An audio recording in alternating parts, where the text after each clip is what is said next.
Welcome back, all you college football fanatics out there. It is another edition of the Mike Farrell Sports Talk Show. My name is Adam, and as always, it would not be the Mike Farrell Sports Talk Show without Mike Farrell, the godfather of recruiting, who has hopped in again for another week. Mike, how are we doing this week? We're getting closer to college football. You excited? Where are you at right now? Yeah, I'm a little scattered, because there's Hmm. the off season, there's so many preseason lists, and then as you get closer to the season start, you can't do any more preseason lists, so you have to put them all together as quickly as possible. So a little scattered, and then once the season starts, everything will start to flow in. But I'm going to be more concise. I've decided on these podcasts. I'm a little verbose, so I'm just going to be more concise and give my opinion and thoughts on it, and then just let it sit at that. And we've got a juicy topic to start with, which I freaking hate. And, I don't like talking about this, which I'm really happy games are coming on. Well, A, there's no chance in hell you're going to do that. And then B, make sure if you're following Mike again, M Farrell Sports on all the social media stuff, Twitter and Instagram, and MikeFarrellSports.com. If you can bookmark that site for Mike, I'm sure he'd appreciate it. A lot of articles. They're posting like 5, 6, 7 articles Yeah. a day, ramping up to the season. So a lot of good content there. Got a partnership coming up too. That'll be exciting. We'll announce that soon. So, Wow, I'm the last to know everything around here. Jeez. Well, a lot of people have learned something all at the same time, Mike, and that you referenced this Oklahoma. Cale Gundy, longtime assistant coach there. All of a sudden, in the middle of the night, Sunday night, which is never the time you want to drop news, all of a sudden a tweet comes out. Basically, Cale Gundy says, "Hey, I'm leaving Oklahoma." And at that point, the story was he had said a word that he repeated while reading something off an iPad, and that he was obviously embarrassed by this word, recognized that was not acceptable, and he decided he was going to step away. You had initial reaction to that. So let me just pause here, Mike. Let me get that initial reaction. That first nugget, which was Cale Gundy telling you, hey, read a word on an iPad, shouldn't have done it, my bad, but I got to step away. Your reaction when you heard that piece of the story was what? well, and I called around too, to try to find as much background information on it as I could, and who was in the room, and what was going on and all this other stuff, and the information that I got. And if nobody wants to talk about this, you hit up people that you've known forever, or coaches, or administrators, or whatever, and this particular topic, they're not going to give you much information. So you dig and dig and dig. And what I found on Monday was that he took a player's iPad away, and he read what was on the player's iPad, what he had written. Sort of a what's so important you're not paying attention type of thing. And my first assumption was, and what I was led to believe was, that he did this in the heat of the moment, and read it without thinking. And once he came to the word, he stopped after that. So my Hmm. initial reaction was, let's not ruin this man's life over this. He's did something dumb, and he shouldn't have done it. But the cancel culture and all this other stuff, I'm like, this guy's been a coach forever. I know many, many people who know him. I know many, many people who vouch for him, from recruits to players to other coaches at different universities. Um, you know, let's not jump here and say that he should be fired. And then, of course, more information came out, and I have changed my tune now. Not because I don't think Cale Gundy's a racist. Everybody I've talked to, it's uniformed consensus that he's not a racist individual, but he's dumb and Hmm. stupid. You can't tolerate stupid when it comes to, um, you know, inflammatory racial expressions. You just can't. You just can't. So then, obviously came out. Brent Venables came out with a statement because they were getting a lot of backlash too, not Yes. only from Yes. the media but from boosters and all this other stuff. Um, and he came out and said that he read it aloud numerous times, and that changed everything for me. I still don't think, Cale Gundy is racist based on everybody I've spoken to, but the level of stupidity there, I can't defend Hmm. in this day and age, any day and age, but in this day and age, you obviously have to be very cognizant in any field. I don't care if you're working at McDonald's or you're working at the University of Oklahoma. You have to be smarter than that. Common sense stupidity drives me insane. I don't care if you're a smart person, what your GPA was, whether you went to college, whatever. You can be very good at what you do in many different facets without a great education, without being book smart. But common sense is common sense. And he didn't show any of it. And I just can't back any other situation than forcing him to resign because he has no common sense. So is that how you think this went down? Do you think this got back to Brent Venables or somebody in a leadership position in the athletic department? And basically the word was, hey, Cale, two options here. One, you resign. Two, we'll let you go with cause. And you think that's how that conversation took place? Yeah, well, I do believe there's somebody in the room. From what I've learned, there was somebody in the room that brought this to a higher level. Everybody, from what I understand, was like, there was nobody offended immediately. There was nobody saying, listen, hey, that's wrong, stop, whatever. There was actually just locker room type of response to it, and then somebody obviously took it from that room to a high level. And then once it reached the administration level beyond Venables, it was done. I mean, and I was critical of the administration because this is the same, these are the same people that let Joe Mixon play again, Yep. after, being on video punching a female. And they suspended him for a year, obviously, disciplined him, but they allowed him to resurrect his career for something very egregious. So I was like, this is the same university that did that. Why are we, why is there no tolerance policy at this stage for what he did? But then I started thinking, would I ever do that? What's the common sense thought process here? And I just can't defend the stupidity of it. So I get what happened. It's unfortunate for Venables. This isn't how you want to start your regime at Oklahoma. You haven't even coached a game. This is a guy that you were on staff with way back in the day when Bob Stoops took over and all this other stuff. And it's really an unfortunate situation for him because it's not about football. It's about something else. I had many coaches reach out to me after I wrote my initial take of let's not ruin his life. And they were in agreement. And we're talking, African American coaches, we're talking all ethnicities were in agreement with me. But then I had to rethink it all when I found out, this was purposely read.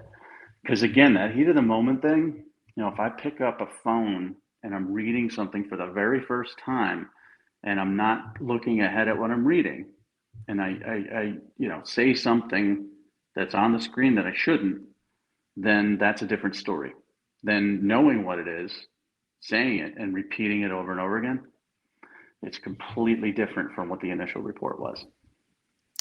What do you make of Venable's statement? I mean, that really struck me as interesting. To your point, there was some backlash. There were some former players, including Joe Mixon, by the way, which is kind of an ironic twist on this whole thing, basically saying, "Hey, this isn't right. We shouldn't do this." And there was kind of an uproar, a fervor, if you will. What did you make of Venables having to put out a statement where essentially, by all accounts, he's telling everybody what happened, right? I mean, in some cases, I'm sure a lot of companies, a lot of business want to keep that in house. No longer with us. We wish him well. Move to the best. We're moving on. For Venables to have to come out and explain that, how unique or how rare is it to see something like that? Well, we're in a world of social media, and everybody having an opinion, and obviously the outraged 10% acting like they're the 100%, and people looking for reasons to be outraged. So let's say this occurred and they tried to sweep it under the rug. Or let's say they knew this happened and they suspended him. There's no winning in this situation at all. If they do that, everybody's going to say, well, okay, you condone racism. So they do what they did, and then everybody's saying, well, you condone cancel culture. So he had to come out and verify. I'm sure we're going to hear more. I don't think this is done. And the cryptic tweet by his daughter, which was deleted, which says, why don't you tell them what really happened in the room? It's got me interested. But I do know this, Cale Gundy's not a fall on your sword type of guy. He knows what he did was irreparable, but I think we're going to find a lot more information as to how the administration handled this, as to what his termination, you know, terms are and all that stuff. And it's just going to be the focus of the next few weeks for Oklahoma football. And so, people say, okay, well, you shouldn't react to the first one. You shouldn't react to the second one. What I have to, it's my job. So I react initially, wrote an article. Then I react the next day, I wrote another article. As more information comes, we react. It's just like a football game. You can't write the final score in the first quarter. And I think we're probably right around the halftime here. We still got the third and fourth quarter to go, and we're going to get more information. Do we know, was this a wide receivers meeting? Was this an offensive meeting? Do we have any idea what the meeting was and who may have been there? From my understanding, it was a position meeting. Okay. So it was a wide receiver meeting.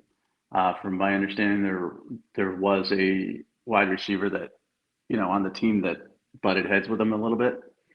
And that's the individual that went, and listen, you're not going to have anybody who everybody likes. You're going to have guys, that feel they should be starter or feel they should be higher on the depth chart or should be getting more catches or what. You can't make anybody completely happy, and no matter what you do. So I think this was a situation, had everybody in the room, loved Cale Gundy and been happy with everything, that this wouldn't have even left the room, but it did. And here we are. And I think also there's a fear that, everybody can say, okay, well, this just happened, closed doors, this is private. Then there's a fear that someone's going to go rogue and put it out there. So you have to get ahead of it as well. It's just an unfortunate situation for everybody involved. But there has to be, some people, the backlash initially, towards me is, well, you're no longer, backing him, and I was never backing him, but you're no longer talking about cancel culture now because you're talking about stupidity and lack of common sense. What about racism? I don't think this is about racism. I mean, it is, but everybody I've talked to over and over again, unless he's fooled us, is what I've been told. This is not a racist individual. But again, it doesn't matter. I don't care. Yeah. You have to be smart and you can't be stupid, especially when you're dealing with young men and you're dealing with, higher education. You have to be more responsible than what he was. So now I understand why they took the action they took. No easy transition. Obviously, this probably pales in comparison, but what impact do you think this has on the field for Oklahoma with a coaching move this close to the start of the season? Obviously, a new staff coming together, new offensive coordinator, new quarterback, new head coach, any impact on field based on this move happening right now? Yeah, I mean, there will be. He's a long-established coach. He's a holdover. He had a tremendous comfort level at Venables, and I think there will be some impact. Does that mean they're going to not be as effective offensively? I don't think that's the case. Obviously they're promoting from within. They've got an analyst that is well-versed in, the wide receiver room and well-versed in the offense. And they've been working, with this, Jeff Levy type of offense with new personnel. They've got new wide receivers. Caleb's gone, Dylan's in, the Hasselwood's gone, Mario Williams is gone. I think it's all going to be a transition regardless. This doesn't help it though. But this doesn't mean there's going to be, 3 less catches on the opening Saturday. It just means that this makes a difficult situation more difficult. Well, let's see how it impacts them on the field, Mike. And one of the early indicators that would maybe help us understand how people think, although this is probably done prior to this news, is the coaches poll came out. So the preseason coaches poll, the top 25 was released. We have it on screen if you're following along with us here on YouTube. For those who can't see, top 5. Notre Dame, Clemson, Georgia, Ohio State second, and Alabama rounds out at number 1, Mike. So, how much stock do you put in the preseason coaches poll? Or are you living and dying by this thing? I'm not living and dying by it. Obviously, there's people who think that we shouldn't even have a poll, until midway of the season, and the polls do impact quite a bit. You have teams that are overrated in the poll, lose a game early, but still remain, higher ranked. They fall 10 spots, and then we realize by midseason or 3 or 4 games in that they stink. But teams get credit for beating them. So for example, Texas A&M, right? So I forget which season it was. It was a few years ago. It was maybe 2019, but they were, preseason ranked fairly high, and they stunk. They weren't very good. Maybe it was 2018. I don't hold me on either whichever season it was. But we didn't realize they weren't very good until, a few games in, and people were, cashing those in as top 25 victories. That's what the coaches poll does. It's stupid. And then you get down to 18 and you see a first place vote for Texas, and you realize how stupid it is and that it doesn't matter. But it's fodder for us to talk about. It leads to expectations. And I wouldn't, let's say if they got rid of the coaches poll altogether and said, we're not going to do this till week 5, I would be upset because the hell else am I going to do in August except talk about this stupid poll? So I like it. I don't live and die by it, though. Texas A&M ranks 7th, at least in this poll, Mike. Who surprises you on this list for those who are following along? You got Texas at 18. That wouldn't seem interesting, no? Yeah, that's too high. I mean, obviously they were 5-7 last year. They lost to Kansas. I don't see what they got Quinn Ewers. He's untested. I think he's going to be great. I think he's got a chance to be great. They've got Bijan and Xavier Worthy. They've added Isaiah Nair on offense. Hopefully the offensive line's better and the defense will be solid, but that's a little high. I think, when you look at other teams here, Pitt has lost a lot for them to be that high. Losing Kenny Pickett to the first round, losing Jordan Addison. They got a really good defense though, and a lot of people don't know those guys. USC's way high. I mean, we 4-8 last year. It's been a while since I've seen a poll with so many losing teams or teams, on the cusp of losing. Most of these other teams were victorious last season, but when you see 4-8 and 5-7 up that high, you have to sort of question it. I think Utah's too low. I just don't see how, to me, the best team in the Pac-12 is down that far. Number 8 for Utah. And Notre Dame's a little bit high. I mean, they really, they lost a lot. They've got a quarterback situation, a competition there. They lost their best running back, and defensively, they lost their leader and their best player. But I guess you could point that out on every team. Georgia lost a ton of players, and everybody loses talent. I just think that when you're talking about the number 5 team in the country being Notre Dame, based on their schedule, I could see Michigan. Their schedule is easy. I just don't think Notre Dame's schedule and what they lost equals number 5, especially with a new coach. So that kind of puzzles me. In Utah, like I said, really needs to be higher. The dangerous team here is NC State. Clemson's in it at 4, and everybody expects them to win the ACC. They might not even win their division. I mean, NC State they have a very good offensive line. They lost Ike Ekwonu, but their offensive line is still really, really good. They lost their 2 best running backs. There's question marks there. They lost their best wide receiver, but they've got Devin Leary and a really good defense that not a lot of people know about.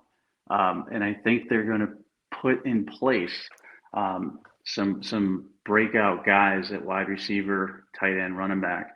And if Leary stays healthy, I think they're a very, very dangerous football team. Ranked number 13 to start, Mike. What did you make of Cincinnati checking at 22? Obviously, the darling from last year made the playoff, lost a ton of talent on both sides of the ball. A ton of NFL guys, from that roster are now playing on Sundays. But they check in at 22, the highest group of 5 team on the list. What did you make of Cincinnati? A little high. But we all know there's going to be a group of 5 team that makes a push. So why not give Cincinnati the benefit of the doubt? I mean, a lot of people look at Houston, they look at SMU as being extremely dangerous teams in that conference. Yeah. Based on the offense, I mean, Mordecai and Tune and, what they can do. I think Houston should be higher. When I look at that roster, I see a whole lot of NFL talent. I see, from quarterback to wide receiver to offensive line to edge guys, Houston is really loaded. Now, I'm not sure I believe in their coach as a great coach and a guy to take them to that next level. But I think the AAC is going to be extremely interesting this year. That's the conference somebody's going to make a push from, I believe, like last year. But I don't see anybody making the playoff. But I think you're going to see a push there. Could be Cincinnati, but I'm more inclined to say Houston. And, we talked off camera. There's two teams outside the top 25. Tennessee is one that I think scares everybody because I think they're the third best team in the SEC East behind Kentucky, but they could be better. Kentucky's got a really good defense, good running game with Chris Rodriguez, Will Levis, tons of potential. But that Tennessee offense is very, very scary. And then UCF, and the reason I say UCF is because their roster talent is very good. They've added some key components in the transfer portal, and Gus has shown a slight willingness to change, and he's more loosey-goosey now than he was at Auburn because he was tight.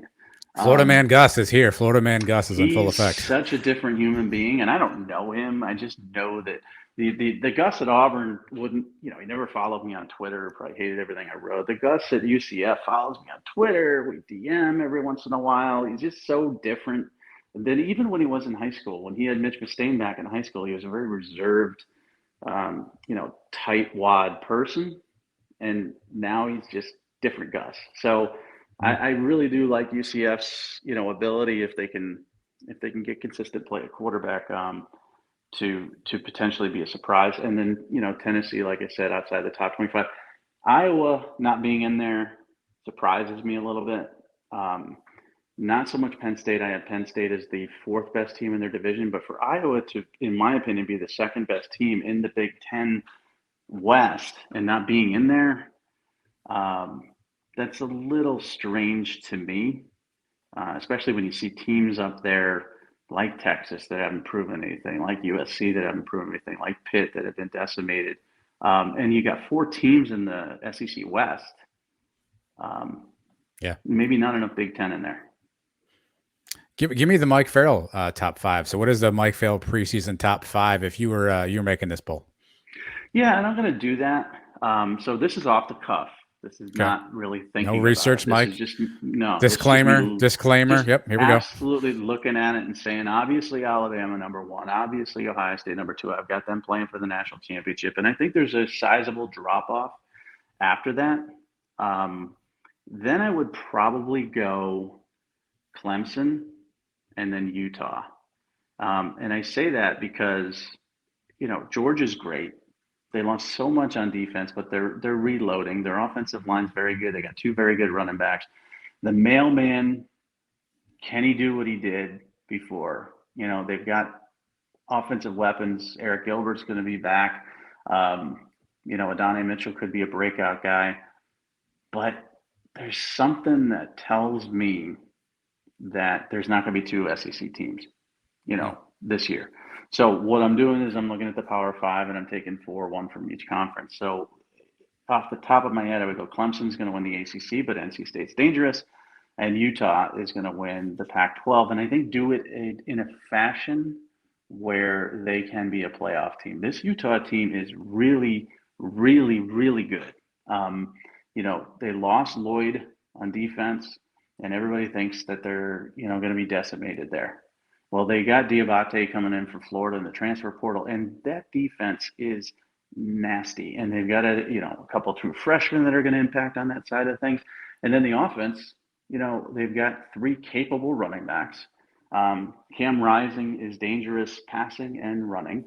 And I just think Whittingham's a great coach, and I think this is the year that Utah makes a push, more so than last year to make the playoff.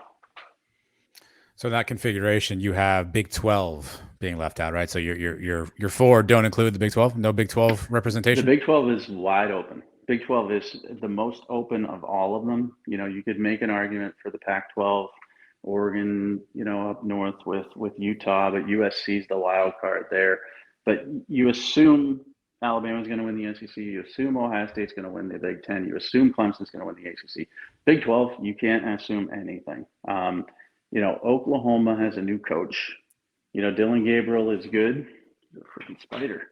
Dylan Gabriel's good, but is he, good enough? So you can make an argument there's a drop off at quarterback. You could certainly make an argument there's a drop off at running back. You can certainly make an argument there's a drop off at wide receiver. You can make an argument there's a drop off at tight end. Austin Stogner's going to South Carolina. You can make an argument about a lot of those things. You can't make an argument that Texas is going to win the Big 12. There's too many unknowns there. So then who is it? Kansas State is the sleeper for me. I think they have a really, really good roster up and down. That is, when I dug into their roster, it's scary. It's the reason why I have Adrian Martinez ranked so high on my QB board, is because of the weapons that he's going to have, how they're going to use Deuce Vaughn. But defensively, they got a lot of guys. And then Oklahoma State, they're really good too. I mean, Spencer Sanders had a couple bad games last year. Baylor, they're really good too. But none of them are good enough, I think, to run the table.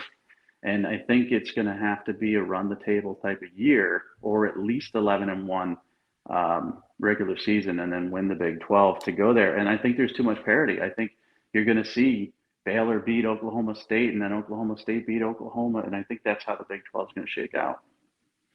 So I can assume that the nuanced, well-researched, well-thought-out Mike Farrell Top 5 will be on MikeFarrellSports.com in the near future? Yeah, I'm going to do a top 25. I'm going to look at this coaches poll, and then I'm going to look at the AP poll, and I'm probably going to disparage every team. And I thought about disparaging every team, but how do I disparage Alabama? What is their weakness? That's the big question that I came up with. Too many coaches. Too many analysts. You could make an argument for wide receiver. They lost Jamison Williams. Jermaine Burton hasn't been healthy. Tyler Harrell was not overly productive at Louisville. He's fast. G Hall's gone. They've got guys. Latu's going to be a very good tight end, but they lost Billingsley. So you could probably make a case that says the passing game could struggle a little bit.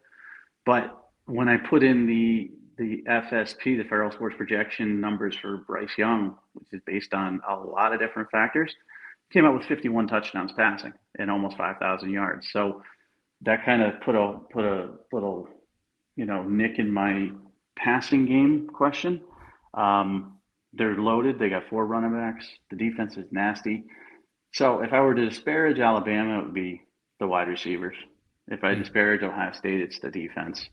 Especially the linebacker play, I think, has been subpar over the last many years. So I might just go in and disparage everybody rather than just talk about this top 25 and who belongs where. Just disparage, because that's what people want on social media. They want disparagement, and I'm here to give it to them. All right, well, tune into MikeFarrellSports.com. He'll tell you why he hates your school. And I'm sure there's a lot of reasons for that, Mike. We were talking a little bit, Pac-12, Big 12, Big 10. Those three seem to be interconnected right now, and not because of what's on the field, but what's off the field. And more importantly, what's on your TV. Obviously, TV contracts are the name of the game these days. Big 10 is in a negotiating window right now. And word broke on Tuesday morning, Mike, that ESPN said, no mas. We're going to walk away from a deal with the Big 10. I think I saw was 7 for $380 million. But these are tier 2, tier 3 style games, obviously with their major package already going to Fox. ESPN bows out and says, best of luck to you. Thoughts on the Big 10 essentially giving ESPN the Heisman and saying, here's what we got, and ESPN walking away from that? Great news for college football. Not for college football fans, but for money. The inflation rate of the TV contract since 2020 is like 25%. That's astronomical. We're already seeing a tier 2 Big 10 game get as much as a tier 1 330 spot did in 2020. So that's good. That means more money. That means more money for everybody. It means more college football for everybody. It means, more investment in product. And And this is a money game. I mean, we're talking about NIL now. We're talking about all this different stuff, and people don't like it. They don't want players paid, but it's reality. They don't want a collective bargaining agreement between players and universities. That's going to happen.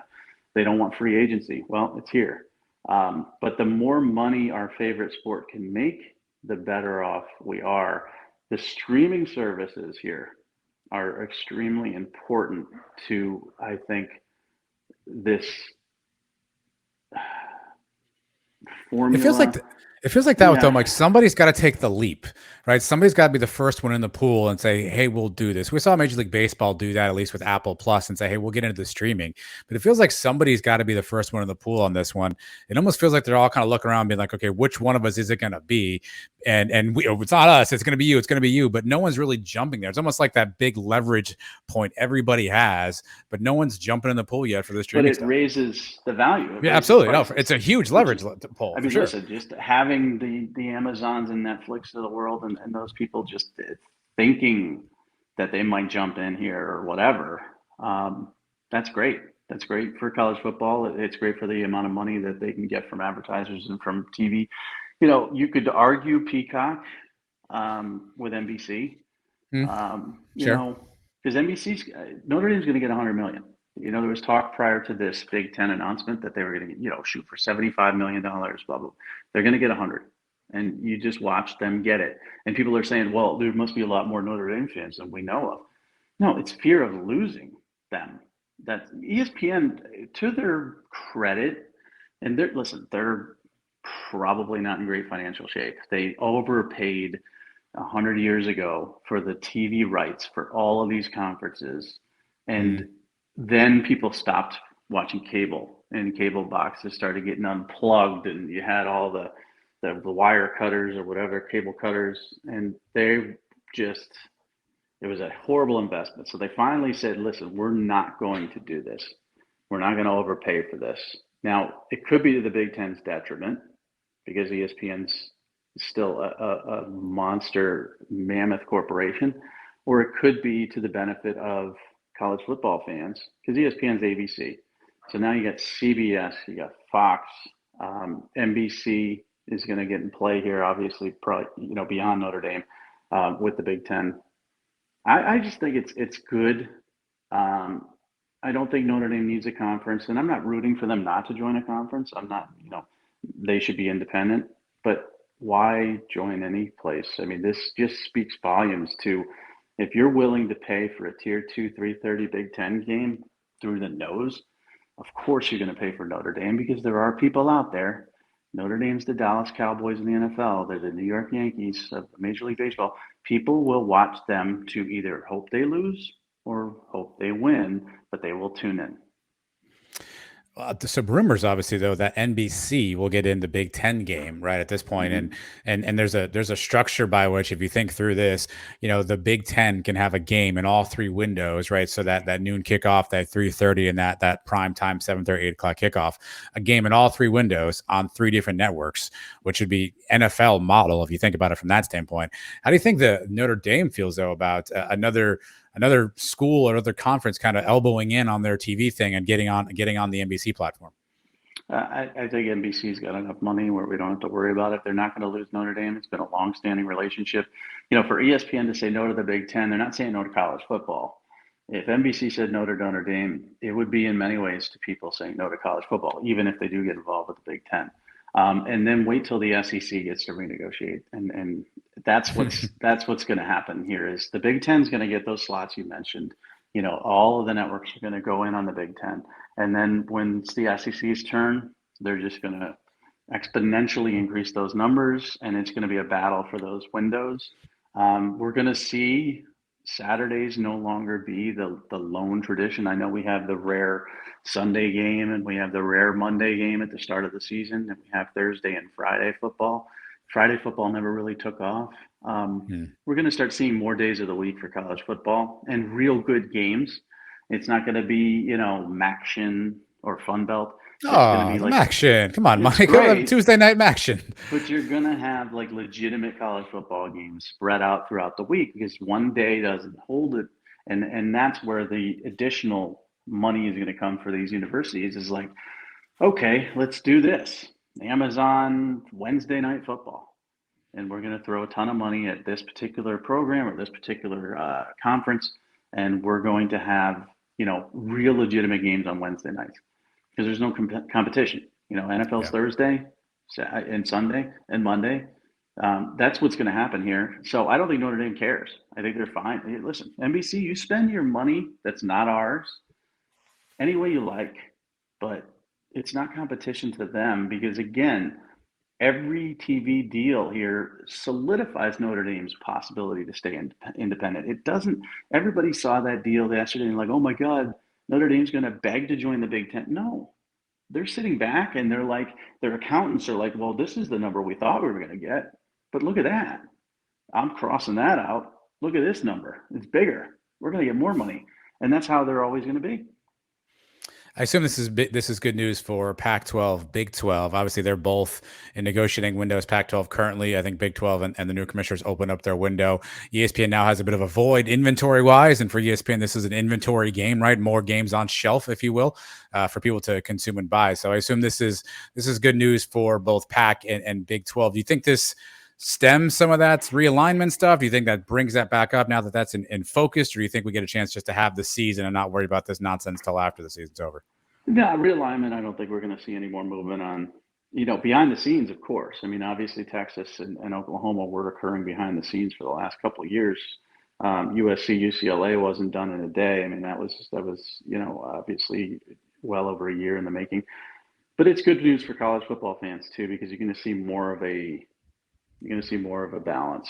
That 10:30 late night spot on Saturday night is extremely important to ESPN because they want to be the network that gives you college football from noon Eastern time to 10:30, Eastern time kickoff.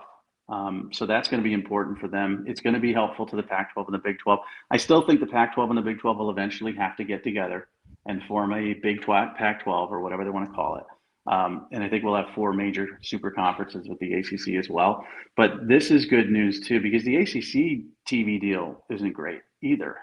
But what happens is in this market, just like in the wide receiver market in the NFL, when somebody goes to renegotiate prior to their deal being up or just gets a contract when their deal is up, it raises the market value of everybody else. So we've saw it with A.J. Brown, who had to be traded, but we see Debo Samuel, DK Metcalf, McLaurin, all these guys getting paid because the first guy got paid. And now you're going to start to see these other conferences get paid because of the ability of the Big Ten. And then the SEC, with their counter, is going to make this more lucrative for everybody. So the fear of the super conferences where it's ESPN and Fox, Fox being the Big 10, which will turn into the Big 26. I think that's there's a little less fear involved with that now. But 4 is the number. I don't see 5. I think we're going to end up with 4 super conferences. We'll keep an eye on that. And this next story, Mike, this is a kid that's going to be playing in one of those super conferences. Maybe not the one we thought. Who knows? I'm not sure what we think of this. But so you and I did a quick Twitter space about a week and a half ago now. It seems like a decade ago.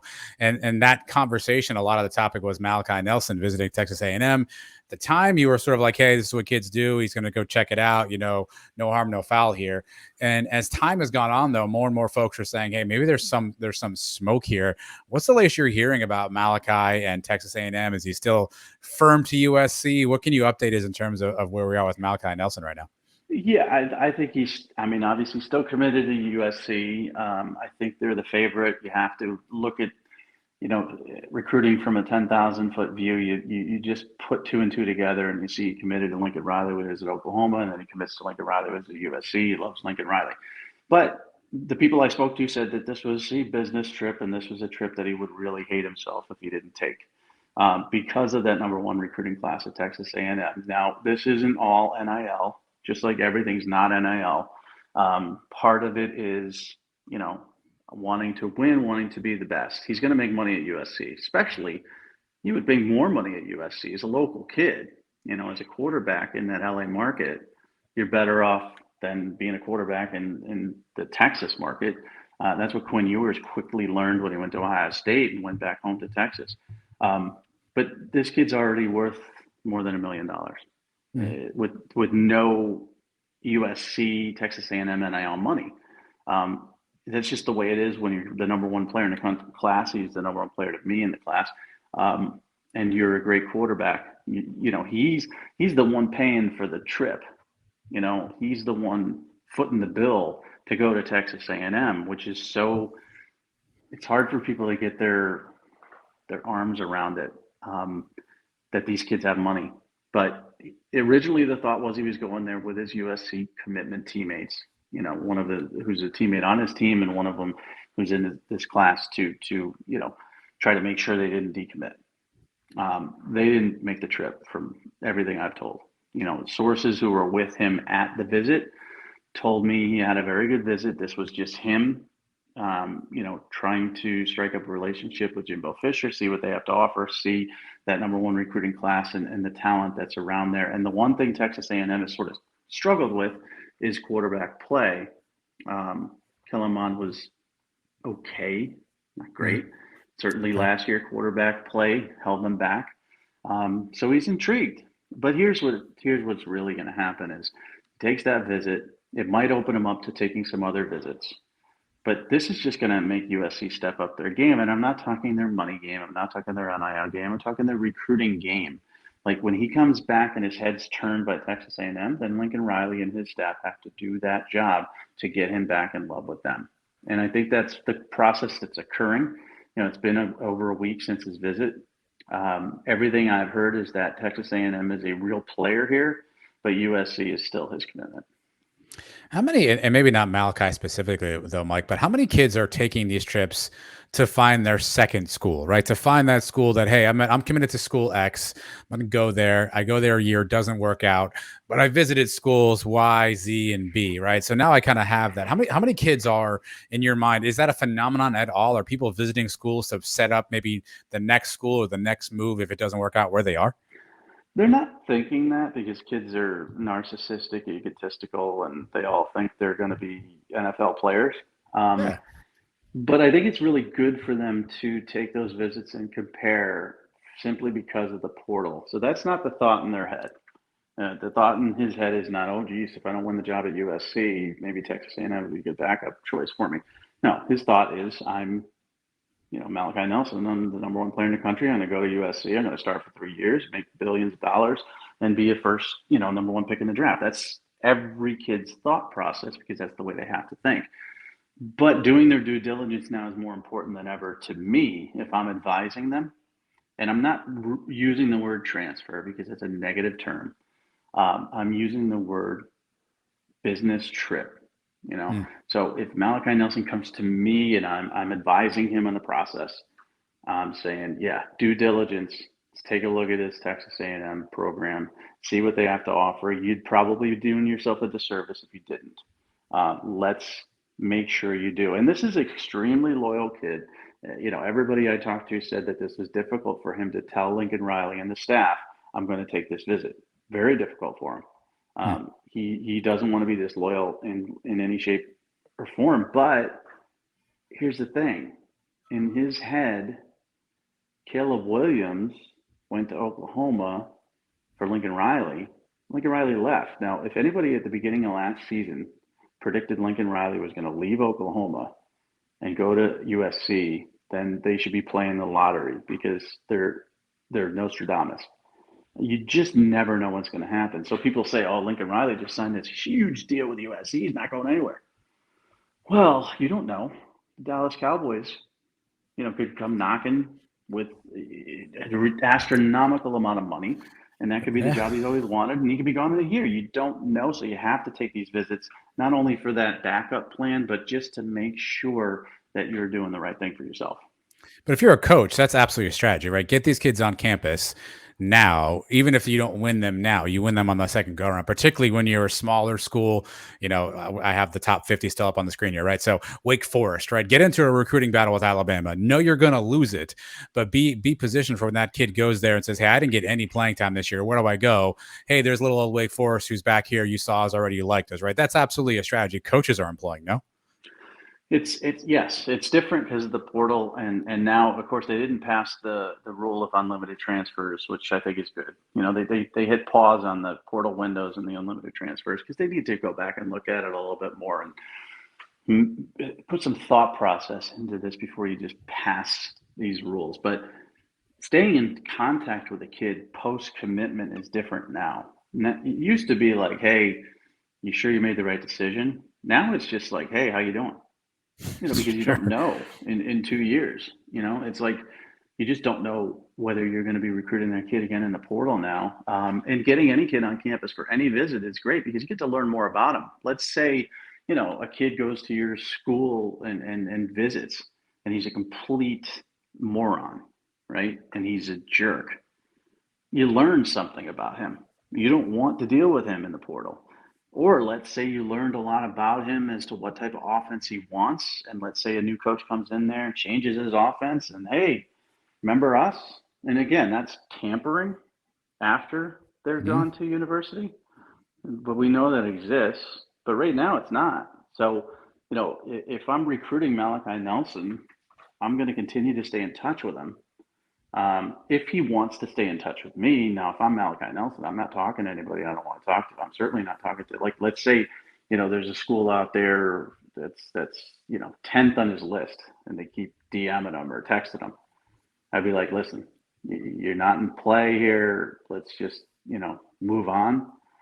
But if they're a school of consideration, then it benefits both parties to stay in contact. So yeah, that's changed. It used to be, honestly, back in the day, schools could tell a kid to go to hell. And I've known coaches that have done this. I've known coaches that have made mothers cry when their kid didn't choose a school. They would get on the phone and they would berate the parents and the kid for making a stupid decision and all this other. You can't do that now. On the flip side, as a kid, you should not disparage a program by taking one hat and throwing it away. Or, Sure. I just saw a kid do a jersey presentation thing where he put on the wrong jersey and ha ha ha joke or whatever. Or he did a video or just, kind of like trying to be surprising and he chose one school, but it looked like he was going to choose the other. No, all of that stuff should go away and relationships should be maintained simply because of the portal. Let's get into top 50. Mike has got his top 50s each and every week. We've got some riveting ones, as riveting as offensive lineman. Mike, this is probably even more riveting This is than more that. riveting. You've got the top 50 edge Yeah. rushers. So high and dry, you went looking for the top edge rushers, and Mm-hmm. surprise to nobody, Will Anderson features at number one on this list. Yeah. Did you? Could a fifth grader could have written that in there, right? Like somebody in kindergarten Yeah. could have had him number one, right? It's really, I've done the quarterback list, running back list, wide receiver list, tight end list, O-line list. It's the first list where nobody complained about number one. And, so Bryce Young versus CJ Stroud, Bijan Robinson, versus Trevion Henderson, wide receiver group's pretty deep. Michael Mayer versus Brock Bowers. Every position was sort of debated at the top. This one, nobody even said anything about number one, which was great. Now, every 2 through 50, they all hated in every way, shape, or form because that's life. Miles Murphy was way too low. Nolan Smith's way too high. On and on it goes. But to me, this is a difficult list to put together because I did edge versus D line differently. Mm-hmm. So D line's coming next, and it's just a pain because edge is guys that come off the edge. So do you include linebackers? Trenton Simpson blitzes a lot for Clemson, or he has the ability to blitz a lot. Noah Sewell can blitz for Oregon, but they're linebackers, so I kept them at linebacker. Will Anderson plays linebacker, but he's a pass rusher. He's a situational pass rusher with his hand in the dirt when they need him to be. And then there's the D line. There's the DNs that are run stuffers. Where would you put George Karlaftis last year on this? Was he an edge or a D lineman? And then, of course, D tackles belong on the D line list. So to me, this is kind of the hardest. The offensive line was my favorite to do so far, because it took a lot of digging and a lot of research and a lot of phone calls and a lot of feedback from people. This was kind of difficult because now I got to follow it up the D line, and of course, there's going to be idiots out there when I put out the D line list and Will Anderson's not number one that call me a moron and say how could you possibly not have Will Anderson number one on your list, because people are pretty stupid, and so I'm going to have to deal with that stupidity. You've got Dallas Turner at 5, so 2 Alabama guys in the top 5. I assume that means you feel like this is going to be a pretty stout edge rushing unit here for Alabama this year, which is probably no surprise. Yeah, a little ridiculous. I mean, five might be high. I mean, he came on at the end of the season, but his ceiling is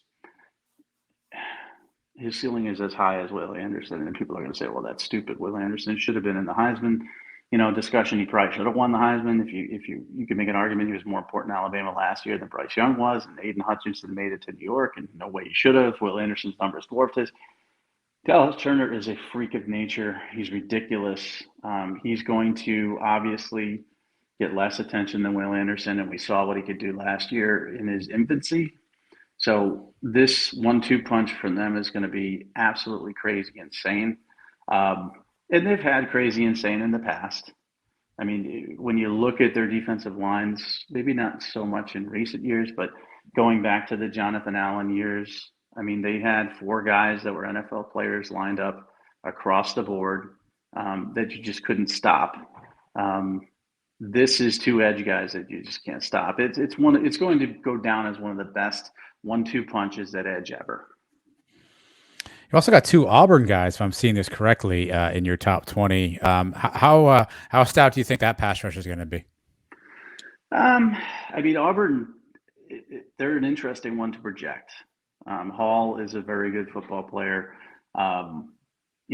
Statistically, he doesn't match up to Will Anderson. Nobody does. But, there's an argument you could make for him to be 2 or 3 in the SEC. I think their defense is going to be good. What I worry about for them is the offense. And Harsin's an offensive coach, but they don't have a quarterback. Their 1-2 punch at running back is amazing.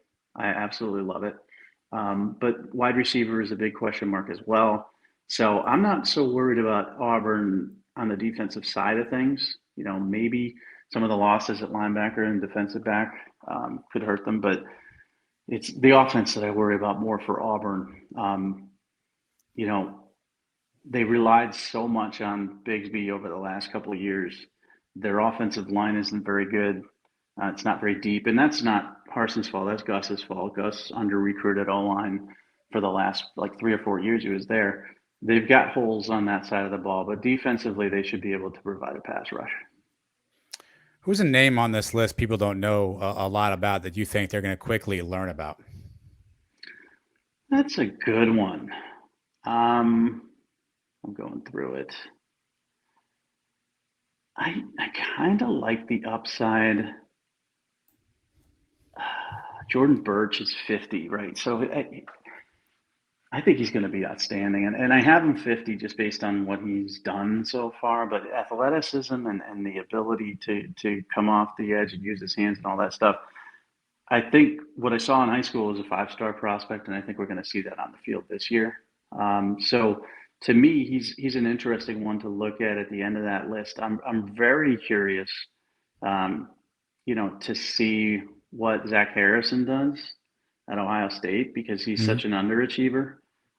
Where I think Birch is going to break out. I'm not sure if Harrison's going to take a next step back. Jared Verse, the transfer in from Albany, I'm kind of giving him the Jermaine Johnson benefit of the doubt, because he's such an elite pass rusher at his level, at the FCS level, but it's a huge step up to make. And Chop Robinson going to Penn State is extremely interesting to me as well, because he's such a hybrid guy, but they haven't really utilized hybrid guys as well as I think they should have. And everybody's going to say, well, geez, I mean, look at Micah Parsons. Well, he was a middle. Hybrid edge guys, I think they could do more with at Penn State, and I think Chop could be that guy. Again, you can find the Farrell 50 on Mike's social media stuff. That's Twitter. That's also Instagram at mfarrellsports or Mike Farrell Sports, the website. We got some time. Mike is pissed off. What is Mike pissed off about this week? We've got first of all, if you're not following Mike on Twitter, make sure you do that now. Mike's doing this new thing now where I don't know if he just wakes up, he's having an egg sandwich, a bird chirps at him, whatever, and he just turns his camera on and starts ranting in there and telling you a little bit what's on his mind. So you get those little Mike Farrell vignettes throughout the day, which I think is awesome, Mike. But bigger forum for you here, a little bit more time for you. What has you pissed off right now? And I haven't been doing it as much, and I should do it more. It feels kind of campy, if that's a word. Is that a word? Campy? You just made it a word. I mean, I can search it if you'd like. I mean, it feels derived, but it's not, because I am an angry person and I am pissed off about a lot of stuff. But you know me. I mean, I dip in and dip out of doing things. I've got ADHD. There's no doubt about it. So I will be all in on podcasts one moment and then disappear and forget about them for 7 days, especially if they don't do as well as I want them to. And I'll focus on other stuff. And I've got 58 things going on. So pissed off, Mike, I did a couple this week. JJ McCarthy being a 5-star quarterback was pissing me off because we did an article about how Jim Harbaugh can't recruit 5 stars at quarterback. And people pointed out Shea Patterson. And I'm like, okay, that's a transfer. And he didn't live up to 5 stars at all at Ole Miss. So let's talk high school. And they said JJ McCarthy's a 5-star. And I'm like, no, he's not in any world. He was a 4-star at Rivals. He was a 4-star at 24/7 in their personal rankings. He was a 4-star at ESPN. And somehow this 24/7 composite made him a 5. And so I was doing the math. I'm like, 4 plus 4 plus 4 divided by 3 is 4. There's no 5. You cannot get the 5. You're not even at 4.51 to round up. To me, he's a 4. But people were like, oh, the composite says he's a 5. So we got a lot of flack for that. I'm really annoyed and tired, and it's been stopped because of this Gundy thing. I'm really annoyed and tired with Oklahoma and Notre Dame fans disparaging their former coaches. That they're no longer good coaches. And that's not every Oklahoma fan or Notre Dame fan. It's just the stupid ones. Lincoln Riley was a good coach. Sorry, he was. He went to 3 playoffs under him. Brian Kelly was a good coach. Argue great if you want for both of them, but good, there's no argument. Brian Kelly went to 2 playoffs, played for a national championship. The shoes that these guys have to fill are overlooked by fans. Brent Venables is a first-year head coach stepping into a situation where he has to replace a guy who went to the playoffs 3 times. Yep. Marcus Freeman is a first-time head coach who has to step into a situation where he's replacing the winningest all-time coach at Notre Dame ever.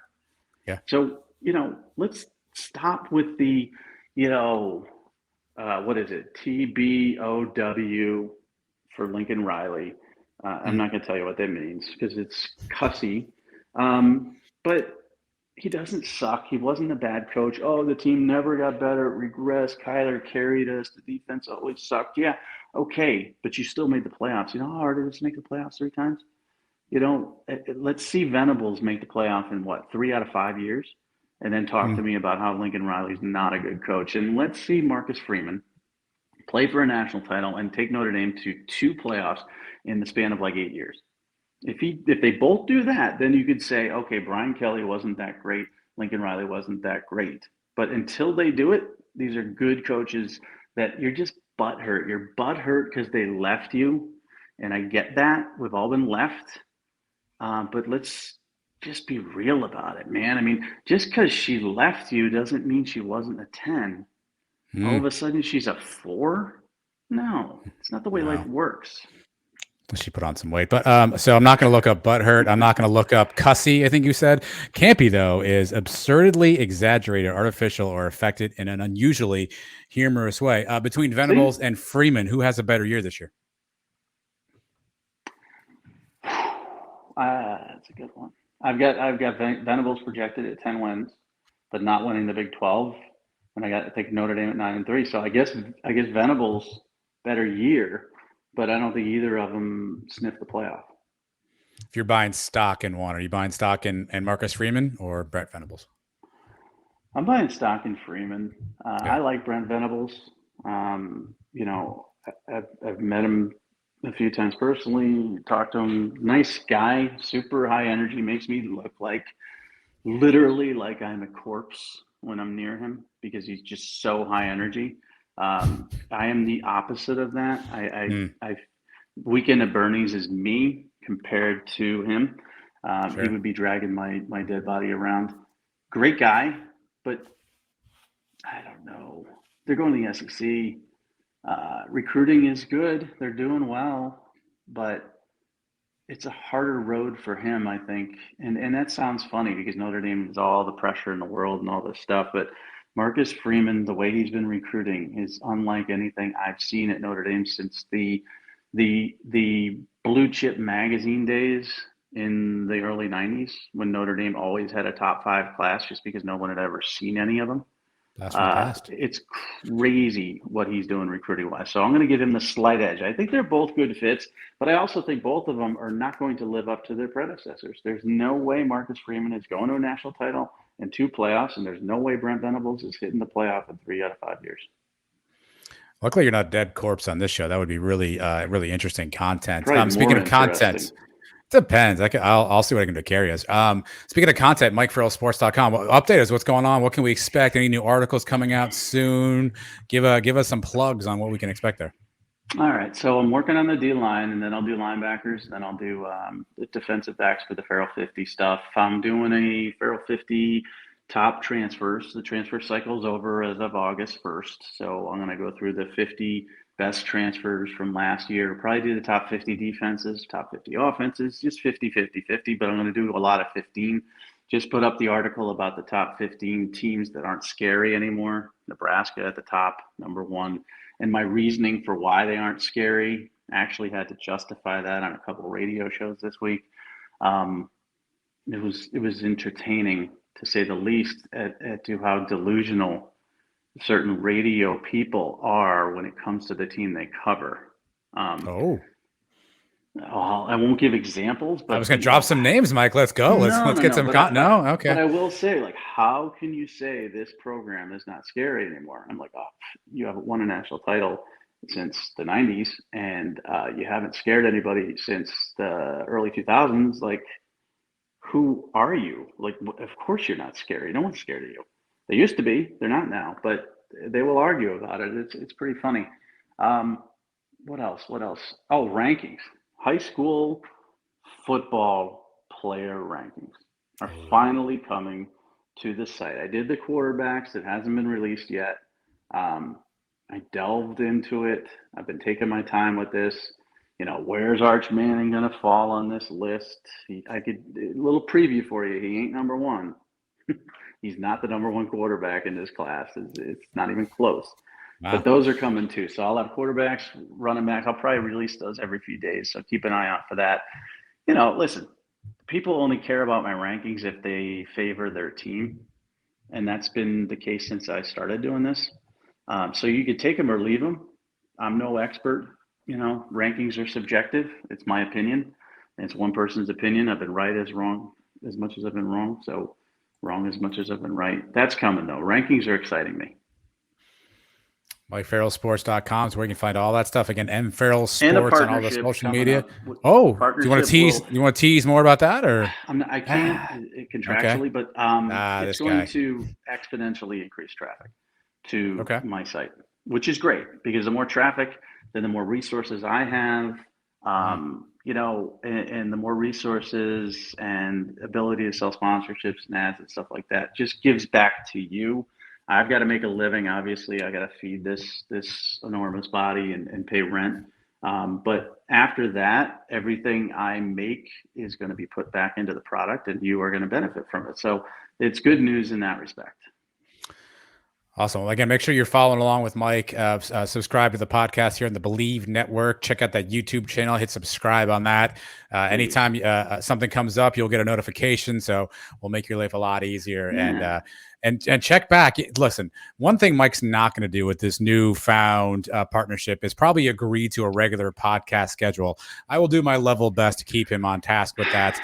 But listen, it's like wrangling, a herd of cats over here. But we'll make it work, Mike. I annoy myself so much because what did I do? I hit you up Thursday. I said, "Could you do Thursday?" You're like, "I can't do Thursday."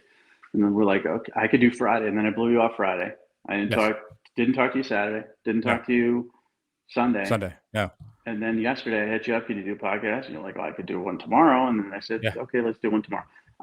It's so annoying. I annoy myself. I can't stand being around myself. So I get it.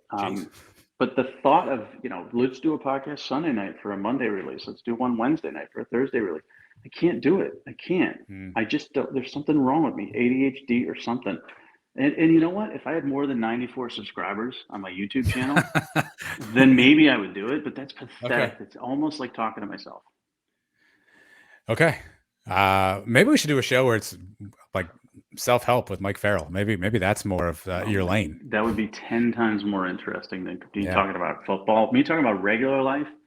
I mean, what type of experience I had in the bathroom earlier today? Whatever. Oh no, trust me.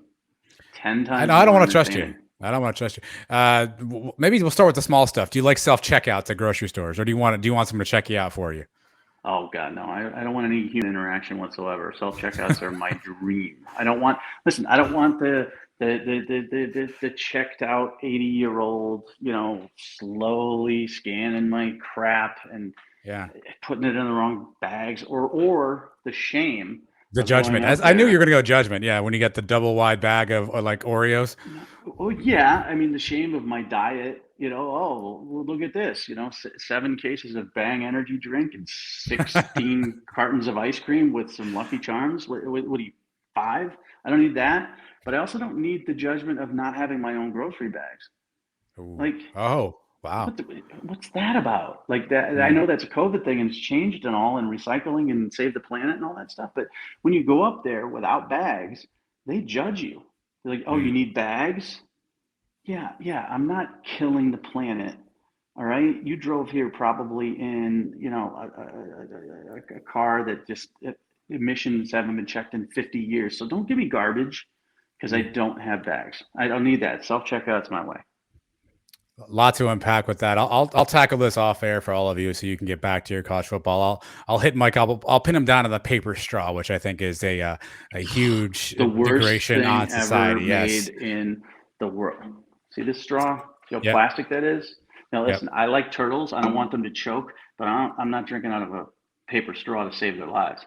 Plastic. Mike likes turtles, and that's all you have to know. We'll catch up with everybody again soon. Getting closer to college football. Make sure you subscribe, follow along. Mike Farrell Sports. We will talk to you later.